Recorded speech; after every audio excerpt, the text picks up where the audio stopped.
1. Grab a pair of plastic-tipped pliers. Pliers will allow you to make micro-adjustments to the bent frames more safely than trying to force them into shape by hand.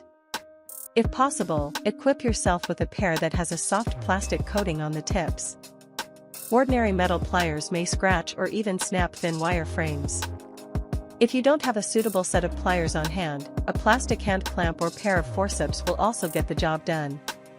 2. Place a protective cloth over the glasses. Drape the unfolded cloth directly over the section of the frames you'll be manipulating. This will create a buffer between the glasses and the pliers that will minimize scratches and gouges. The blanketed fabric will also keep you from taking a screw or shard of plastic to the eye in the event that the glasses break accidentally. Make sure there are no wrinkles or folds in the cloth that could cause it to shift unexpectedly while you're straightening the glasses. A thin piece of fabric like a bandana or handkerchief is ideal for this purpose. 3. Grip the frames with the pliers.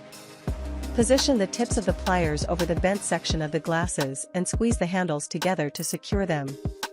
If the worst of the disfiguration is around the nosepiece, for instance, you'll cinch down on one side of the piece that runs across the bridge of your nose. Only squeeze the pliers firmly enough to hold the frame steady.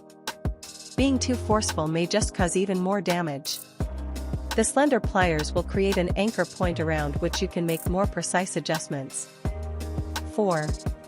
Twist the pliers to bend the frames back into shape.